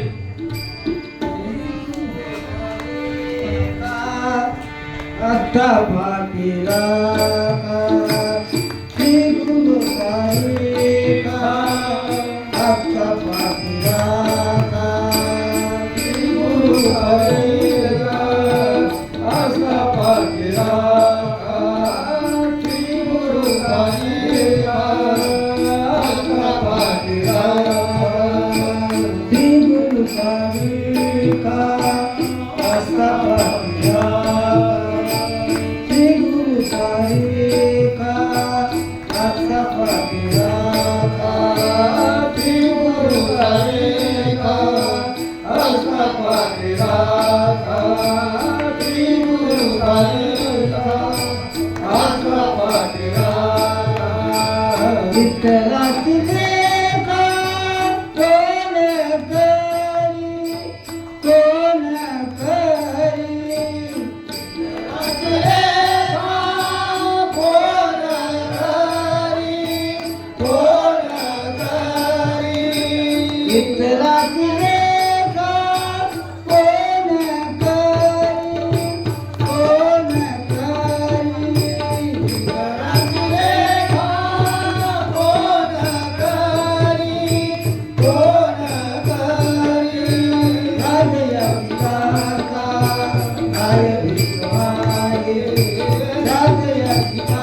विठ्ठला रे राजया विठाचा काय विठ्ठला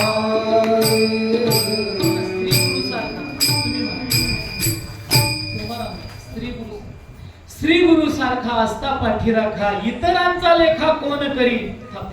सगळे पितर आले आणि जेवायला लागले.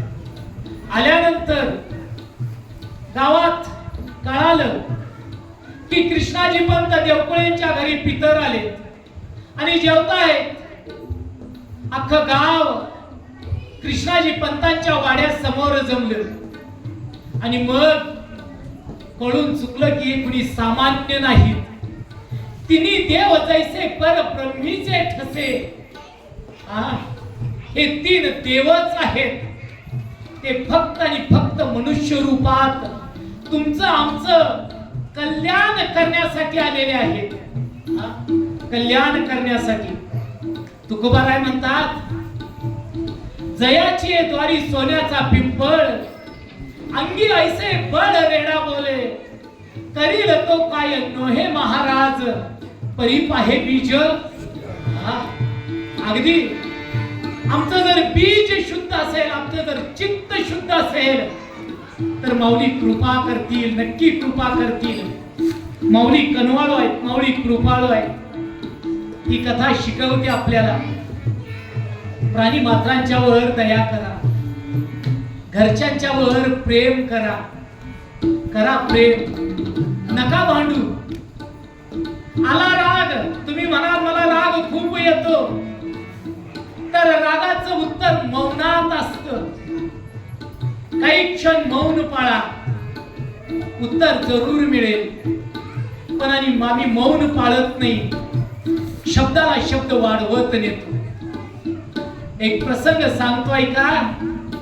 पूर्वीचा काळ आहे, प्रत्येकाच्या अंगणात एक डिचक असायचं. डिचक जन्मरच, 3 दगडाची चूल, त्याच्या खाली चिपाडाचा जाळ. प्रत्येकाच्या घरची परिस्थिती आहे. आणि ते डिचक पाण्याने भरलेलं असायचं आणि प्रत्येकाच्या आंघोळीचं पाणी त्यात तापायचं. लक्षात घ्या, ते पाणी उकळत असताना जर तुम्ही त्या पाण्यात पाहिलात तर स्वतःच प्रतिबिंब दिसतं. घरी प्रयोग करून जाऊन बघा. गॅस नसला तरी चुलीवर उकळवा आणि स्वतःच प्रतिबिंब बघा. नाही दिसत त्या तापलेल्या पाण्यात प्रतिबिंब. त्या पाण्याचा जाळ बंद करा. तासा 2 तास 4 तासानं ते पाणी मूळ स्वरूपाला येतं आणि ते मूळ स्वरूपाला आलं ना, मग जाऊन पाणी तेच आहे, आपण तेच आहे. जाऊन त्याच्या आत प्रतिबिंब बघा, दिसेल की नाही. दोष पाण्याचा, दोष आपला, काय दोष तापलेल्याचा. दोष कशाचा आहे? हा क्रोध म्हणजे आपलं तापणं आहे. क्रोध माऊली शिकवतात, क्रोधावर ताबा ठेवा. बस बोलू देत, ऐकायला शिका. आपली झोळी त्यांच्यापेक्षा मोठी करा. बोलू देत.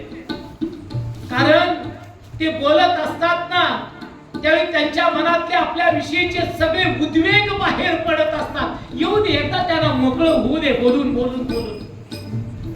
एकदा ते बोलून शांत झाले ना, मग तुम्ही शांत चित्ताने त्यांना सांगा. पटेल त्यावेळी. सासू काहीतरी म्हणली, नंबर पाठच असतो माहेरचा. सासू भांडली कशासाठी? चहात साखर जास्ती पडली म्हणून. हे काही भांडण्याचं कारण आहे का? सगळ्या सासवांनाही विनंती आहे, सगळं त्यांचंच आहे. नाहीतरी त्याने आपले आईबाप सोडून तुमच्या घरी कशाला आले असते. पण सुनांनाही विनंती आहे, तुमची सासू म्हणजे तुमची दुसरी आई आहे. का सांगू? तुम्ही जर सासूची सेवा केली ना, तर तुमची भावजय तुमच्या आईची सेवा करेल. आणि तुम्ही इथं जर सासूला थाटलं ना, तुमच्या आईच्या वाट्यालाही लाथाच आहेत. त्यावेळी म्हणायचं नाही जाऊन भाऊजला, दादा सांग ना तुझ्या बायकोला आईला कशी बशी बोलते. त्यावेळी जरा स्वतःकडे वापरून बघायचं, मी कशी बोलते माझ्या सासूला.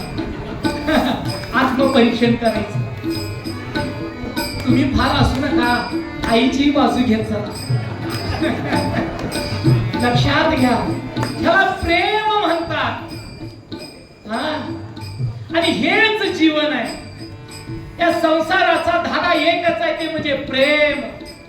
प्रेम, कारण भक्ती प्रेमाविन ज्ञान नको देवा, अभिमान नित्य नवाचा ठाई. प्रेम सुख देई, प्रेम सुख देई, प्रेमाविन नाही समाधान. भक्ती प्रेमाविन ज्ञान नको देवा, भक्ती प्रेमाविन ज्ञान नको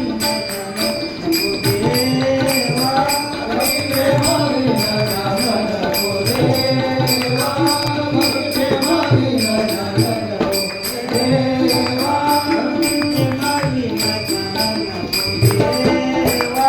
भक्ती प्रेमाविन ज्ञान नको देवा, भक्ती प्रेमाविन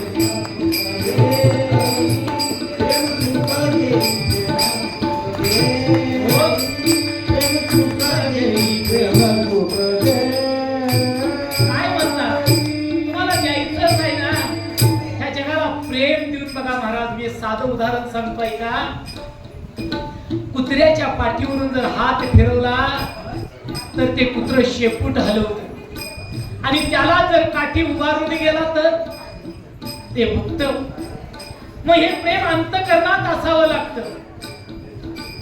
कुठलाही प्राणी, कुठलाही जीव जर आमच्यावर प्रेम करायचा असेल, त्यापूर्वी कीर्तनात सांगितलेले एक उदाहरण सांगतो आणि मी माऊलींच्या चरित्राकडे येतो. तुम्ही भाकरी थापताना, भाकरी करत असताना त्यात उतवणी घालता, गरम पाण्याची उतवणी घालता. नीट ऐका, लक्षपूर्वक ऐका. उतवणी घालून ते ज्वारीचं पीठ मळता, भाकरी थापता आणि ती भाकरी तव्यावर टाकता. तव्यावर टाकल्यानंतर एक कृती करता माऊली तुम्ही. कोणती? त्या भाकरीला पाण्याचा हात लावता. त्या भाकरीला जर पाण्याचा हात नाही लावला तर काय होतं? त्या भाकरीच्या अंगात पाणी असतं ना, मग कशाला पाहिजे पाणी त्या भाकरीला? जरा मळताना जास्ती घालायचं तांब्यावर, करून कशाला शिडकावा? भाकरी थापता, पाण्यात मळलेलं पीठ आहे, पण त्या भाकरीला खालून चटके बसत असतात त्या तव्याचे. त्यावेळी वरून पाण्याचा हात फिरवता आणि हात फिरवल्यानंतर ती भाकरी पालटता. ती ज्यावेळी भाकरी पालटता ना, त्यावेळी ती भाकरी अशी टमकर फुगते. आणि न पाणी लावलेली भाकरी फुगत नाही महाराज. काय फुगते? उद्या जाऊन प्रयोग करून बघा. फुगलेली भाकरी गोड लागते आणि कोड्यातलेली भाकरी कडू लागते. तुम्ही म्हणा तुम्हाला बरा अनुभव आहे भाकरीचा. नाही, मी माझ्या आईच्या हातची भाकरी खातो. समोर बसून माझी आई, माझं भाग्य आहे महाराज. चुलीवरची जेवायला बसल्यावर भाकरी करून घालते माझी आई, भाग्य आहे माझं. आणि मग जर त्या भाकरीला पाणी नाही लावलं तर ती भाकरी कोड्या असते, ती अशी वेगळी होत नाही. तिच्या अंतःकरणात प्रेम निर्माण होत नाही, गोडी निर्माण होत नाही. ती फक्त कुत्र्याला घालायच्या लायकीचीच होते भाकरी, नाही माणसाला घालता येत. पण जर त्या भाकरीत प्रेम असेल ना, तर ती माणसं घरातली आपली आनंदानं प्रेमानं खातात. जनाबाईच्या शेणी विठ्ठल विठ्ठल विठ्ठल विठ्ठल म्हणत होत्या. तुम्ही जर भाकरीत प्रेम ओतला ना, तर ती भाकरी सुद्धा जो खाईल त्याच्या मुखातून त्याच्या आचरणातून प्रेमच प्रकट होईल हा सिद्धांत आहे. म्हणून स्वयंपाक करत असताना राग, चिंता, कलह, भांडण, दुसऱ्याची निंदा, दुसऱ्याची चेष्टा, दुसऱ्याचं वाईट चिंतू नका. भाकरी करताना जर तुम्ही दुसऱ्याचं वाईट चिंतन करून करायला लागलात तर खाणाऱ्याच्या बुद्धी वाईट होते. भाकरी करताना जर भांडण मनात मत्सर ठेवून भाकरी केला स्वयंपाक तर खाणाऱ्याची बुद्धी सुद्धा मत्सराची होते, द्वेषाची होते. रागानं भाकरी थापला तर खाणाऱ्याचा सुद्धा राग का ते भाकरी तुमच्या अंतःकरणात ते गुण घेऊन गेलेली असते. म्हणून प्रेमानं स्वयंपाक करा, रागानं करा. आणि माफी मागून बोलू का? आपण एकत्र जेवत असतो ना, आता एकत्र जेवायचं आहे. सप्ताह संपल्यावर मालकाच्या मागे जेवताना टोमणं तेवढं लावू नका. शेजारीला 5 तोळ्याचा हार आणला, त्याचा घास तोंडातच फिरतोय का? 5 तोळे म्हणजे जवळजवळ आता 10 लाख.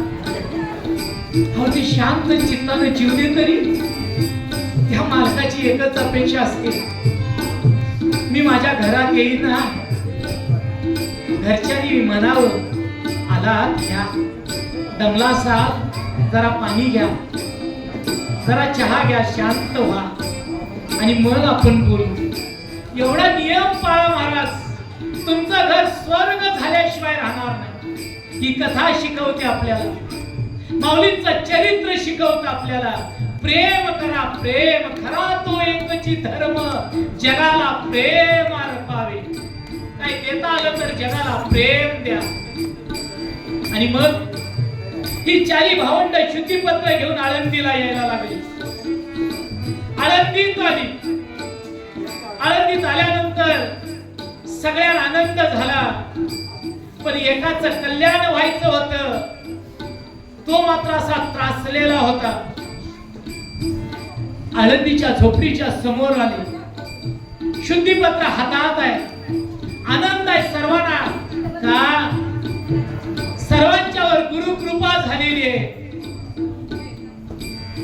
निवृत्तीनाथांनी ज्ञानावर, निवृत्तीनाथांनी सोपानावर आणि निवृत्तीनाथांनी मुक्तावर गुरु कृपा केलेली आहे.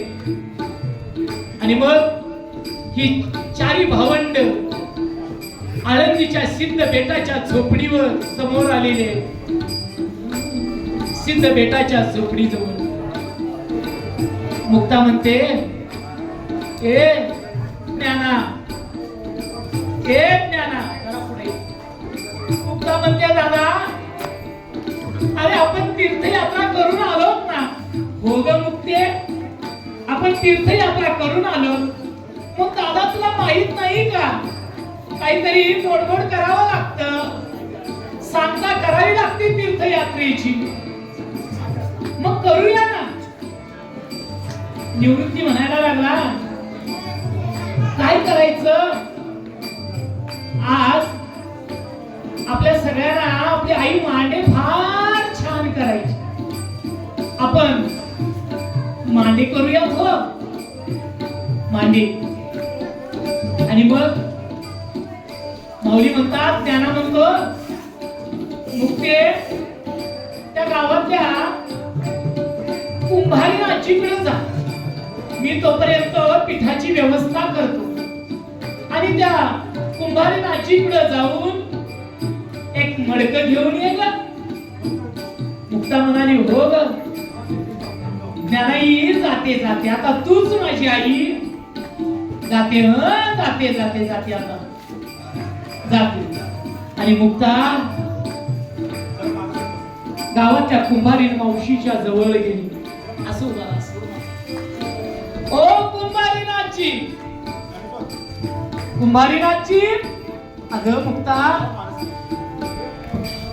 तिकडे उभा करा, तुमच्याकडे उभा करा, तुम्ही इकडे या. तुम्ही समोर. ए मडकं खाली घे. कधी आला पैठणहून? आम्ही ना कालच आलो. शुद्धीपत्र मिळालं का? हो हो मिळालं ना. पैठणच्या ब्रह्मवृंदाने आमचा सत्कार सुद्धा केला. सत्कार सुद्धा केला. मिळालं का शुद्धीपत्र? हो ना कुंभारी मावशी मिळालं. मग आज कशासाठी येणं केलंस माझ्याकडं? अहो आजी, आमच्या भावंडाची इच्छा आहे आज काहीतरी तीर्थयात्रेची सांगता करावी. मावंत करावं म्हणतो आणि मागे करायचे आहेत हो. मग मला आज तुमच्याकडे एक मडकं हवाय. मडकं हवाय. अगं एक का दोन देते? नाही नाही कसलं तरी फुटकं दिलं तरी चालेल. फुटकं कशाला? नाहीतरी आतापर्यंत फुटक्या पात्रातच तुम्ही जेवत आलात. अहो आज तरी चांगलं मडकं देते. नको काही नाही तुम्हाला देण्यासाठी. अगं कशाला द्यायचं? जगासाठी एवढं देत आहात. काय काय कमी पडणार आम्हाला? द्या हो एक एक एक मडकं द्या. कुंभारी मावशी मुक्ताच्या गालावर हात फिरवतो. मुक्ते किती ग निरागस. काय त्या कुंभारी मावशीचं भाग्य असेल आदि शक्तीच्या गालावरून हात फिरवायला मिळत आहे. जी मुक्ताच्या रूपानं प्रकट झालेली आहे. काय पुण्य केलं असेल त्या कुंभारी मावशीनं. काय नशीब असेल त्या कुंभारी मावशीचं. मातीची मडकी घडवता घडवता जगाची आदि शक्ती माया दारात उभी राहते. एक मडकं द्या मडकं. आणि मग कुंभारी मावशी एक मडकं देते. मुक्ताला आनंद होतो. मावशी खूप उपकार झाले हो तुमच्या आमच्यावर. पण हा आनंद काही क्षणच टिकतो. आपली बोट मोडते मया करते कुंभारी मावशी. दृष्ट लागू नये ग तुम्हाला. नाहीतरी आतापर्यंत सगळं स्वसतच आला आहात तुम्ही. पाहिलंय आम्ही आमच्या डोळ्यानं. आपली पुरी नसल्यावर काय अवस्था होती ती. पांडुरंगा आता तर बघ रे पांडुरंगा. आणि मग मुक्ता वळते आणि चौकात येते. कुंभारी मावशीच्या घरासमोर आहे. एवढ्या त्या गावचे कुलकर्णी त्यांचं नाव आहे विसोबा खेकर. विसोबा साठी येतात. हे संन्याशाचे कार्टे. अहो आता तरी नका म्हणून आम्हाला संन्याशाची मुलं. शुद्धीपत्र दिलं ना आम्हाला पैठणच्या ब्रह्मवृंदानं. हे काहीतरी थोतांड नको सांगू. शुद्धीपत्र आणलं म्हणे. संन्याशाच्या पोटाला जन्मात आलात ते आलात आणि आणलं मोठं शुद्धीपत्र. सकाळी सकाळी आली करंटी गुटली तोंड दाखवायला. हा कशाला तोंड दाखवायला आलीस? आता दिवस सगळा माती मोल केला या कार्टीनं. काय ग? आणि हातात काय आहे ते? अहो मडकाय मडक. मडकाय कशासाठी घेतलं? आम्ही ना यात्रेची सांगता करणार आहोत. आम्ही ना यात्रेची सांगता करणार आहोत आणि आम्हाला मांडे खायचे आहेत. पाहिलात का आळंदीकरांनो? थेर तरी बघा संन्याशाच्या कारख्यांची. हा अगोदर संन्याशी ते संन्याशी आणि आता म्हणे मांडे खायचे आहेत. आण ते मडकं इकडं. आणि विसोबा चाटीने ते मडकं घेतलं आणि फेकून ते माती मोल केलं. तसे मुक्ताच्या डोळ्यातून टचकन अश्रू आले. अहो आम्हाला एक दिवस तरी खाऊ द्यायचं ना. बघा कशी मुळमुळून रडते, नाटक करते. हा मांडे खाते मांडे. जिभेचे चोचले पुरवते. कळत नव्हतं का जन्माला येताना? हे बोल मुक्ताला सहन होत नव्हते. मुक्ता रडायला लागली. जगाची आदी शक्ती रडायला लागली. एवढ्यावर थांबले नाही. विसोबा चाटीने मुक्ताच्या कानाखाली खांद करून कानफाटी लावली. लहान मुक्ताच्या गाळावर 4 बोटाचे वर उठले. इतक्यात कुंभारीण आली. कशाला मारता मालक? अहो एवढीची पोर झाली चूक त्यांची, त्यांनी काही खाऊ नये काय? हे कुंभारने, फार त्यांची दया करशील तर तुझ्यावर ब्राह्मण्य आणीन. परत त्यांना दिलीस तर याद राख. असू दे धनी, असू दे मालक, तुम्ही या गावचे प्रमुख आहात. मी या मुक्तेच्या वतीनं माफी मागते मालक, माफी मागते. जाग मुक्ता, जा इथून निघून. चल चालती हो. पुन्हा आळंदीत पाय ठेवलीस तर याद राख. आणि मग मुक्ता रडत रडत आली. ज्ञानाला येऊन मिठी मारली. ए दादा, अरे काय हा समाज? आपल्या आई बाबांना जगू दिलं नाही आणि आता आपल्याला हे जेवू देत नाहीत, खाऊ देत नाहीत रे दादा. हे मुक्ते, तुझ्या गालावर हे वळ कसले ग? माऊलींच्या हृदयाची कालवा कालव झाली का? एकुलत्या एक बहिणीच्या गालावर उठलेले वळ पाहून कालवा कालव झाली माऊलींच्या हृदयात. कधी नव्हतं ते वाईट वाटायला लागलं ज्ञानोबाला. हे मुक्ता, अरे नसतील मांडे तरी चाललं असतं ना मुक्ता. अरे माझ्या पाठीवर वळ उठताना तू देवाचा धावा करीत करीत होतीस मुक्ता. ए पांडुरंगा, नको रे अंत पाहू आता.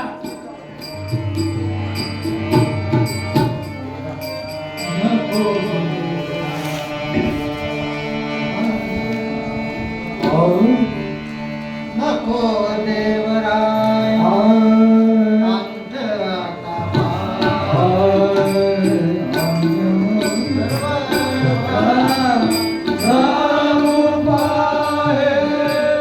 नको देवराय अंत पाहू प्राण हा सर्व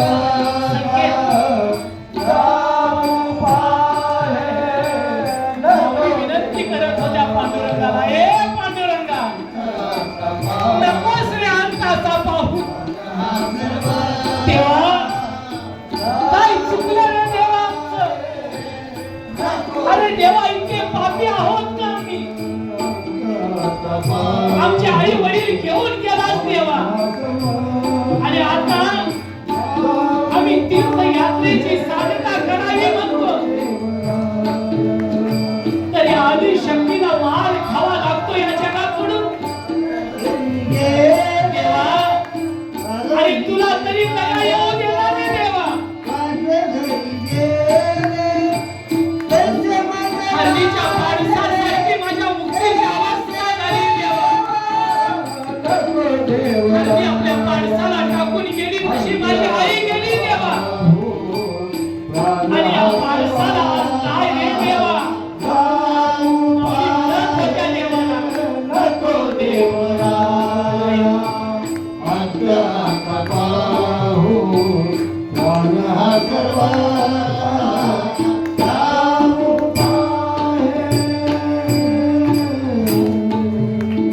इतक्यात निवृत्ती पुढे झाला.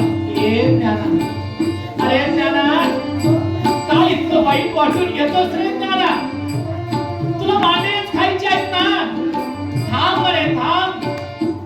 हा श्री गुरु तुझ्या समोर उभा असताना आणि इतरांची वाट काय बघतोस? चल सिद्ध हो. गुरुदेव, अरे सिद्ध तरी हो. हात ठेवला मस्तकावर आणि माऊलींच्या त्या शरीरात चैतन्य प्रकट केलं. ती विश्वातली अग्निशक्ती प्रकट केली माऊलींच्या शरीरात. अग्नी देवाला आदेश दिला, हे अग्नी देवा माझ्या माऊलींच्या शरीरात प्रवेश कर. नाही हा समाज आम्हाला खाऊ देत नसेल, अरे पण तुझ्यावर तरी आमची सत्ता आहे ना. चल ये. अग्निदेव प्रकट झाले. अग्निदेवानी निवृत्तीनाथांचे पाय धरले, कारण शिवजींचा अवतार होते ना. गुरुदेव आज्ञा करावी. आज्ञा. अग्निदेवाने आज्ञा केली. काय म्हणाल ते करू. म्हणे मांडे भाजायचे, भाजावे लागतील. भाजेल ना. माझं भाग्य आहे देवा. गुरुदेवा आतापर्यंत या अग्निदेवाच्या नशिबात इतकं पवित्र कार्य कधी आलं नव्हतं.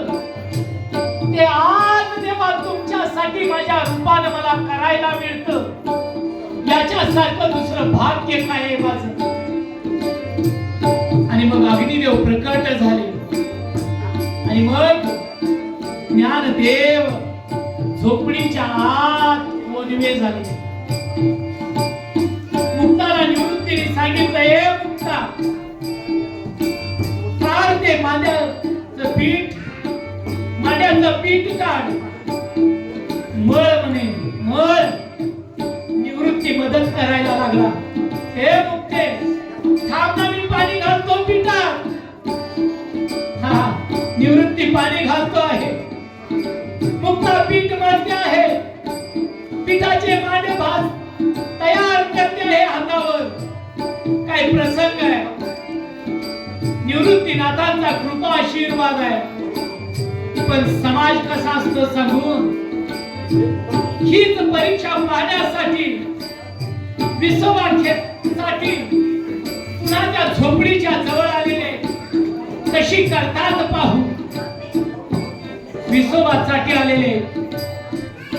आणि मग आदित्य तिथं विसोबासाठी लांबून पाहताय त्या झोपडीकडे. कशी मांडे भाजतायत, बघूया कशी करतायत, कशी खातायत संन्याशाची पोरं. अजून बुद्धी तीच आहे. मुक्ताने मांडे तयार केले. आणि मग मांडे भाजायला लागले, मांडे फुगायला लागले. ज्ञानदेवांची पाठ लाल बुंद झाली. अग्निदेव प्रकटले होते. वायू फुंकर घालत होता. जल देवता प्रकट झालेली होती. आणि त्या मांड्यातून आकाश देवता प्रकट होत होती. त्या पंचमहाभूत त्या मांड्याच्या रूपाने प्रकट व्हायला लागलेली होती. काय सामर्थ्य आहे महाराज. ऐसा मी समर्थ तो या जगाचा नाथू. गगना ऐसा साक्षी भूतू तोही तिची. माऊली चिंतन मांडतात. त्या जगाचा साक्षीदार, ह्या जगात सगळ्यात समर्थ कोण असेल तर तो पांडुरंग परमात्मा आहे. आणि मग मांडे फुगायला लागले. खूप सुंदर असा प्रसंग तुमच्या समोर आमच्या तानाजी माऊलीनी, प्रदीप दादानी, गणेश दादानी आणि त्यांना सहकार्य करणाऱ्यांनी केलेला आहे. साक्षात तुमच्या समोर इंद्रायणीच्या काठचं सिद्ध पेटच उभा केलेला आहे. मांडे भाजून झाले. मुक्ता म्हणायला लागली, ज्ञानोबा झालं हो काम आपलं. चला आता आपण मांडे खाऊया. हा सगळा प्रसंग विसोबासाठी पाहत होते. विसोबासाठी ना नवल वाटलं. विसोबा कपाळावर बडवून घ्यायला लागले. अरे काय मी पापी, का मी कुबुद्धीचा, का मी दृष्ट बुद्धीचा. हे सिद्धेश्वरा, अरे या भावंडांना त्रास देण्याची बुद्धी का घातलीस देवा मला. या विश्वाच्या मालकाला, या विश्वाच्या मालकीनीला मारलं रे देवा. हा देह पातकी, हा देह पापी झाला देवा, पापी झाला. क्षमा असावी, क्षमा असावी. म्हणून विसोबा साठीनी लोटांगण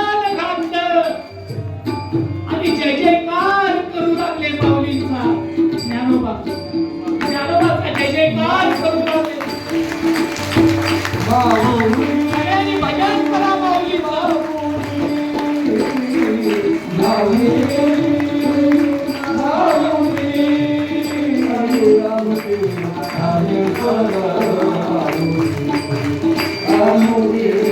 म्हणा सगळे.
क्षमा करा, या पाप्याला क्षमा करा.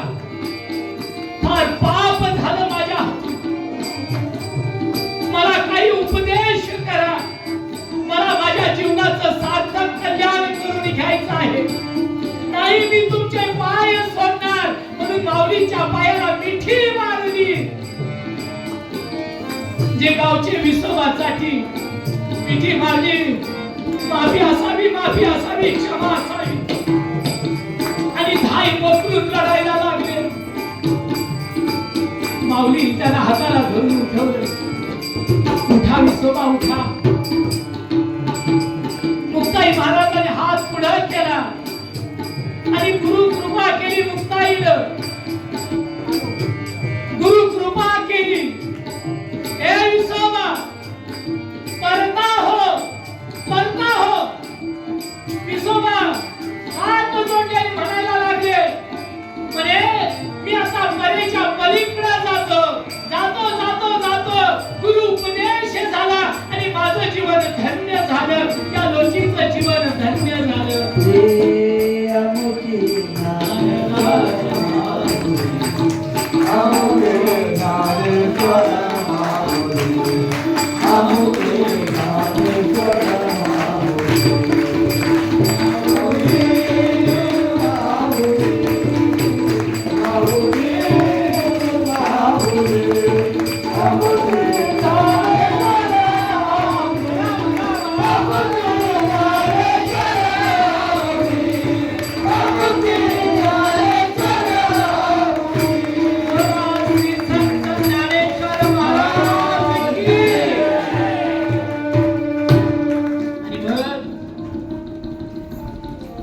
माऊलींचा हा जय जयकार झाला.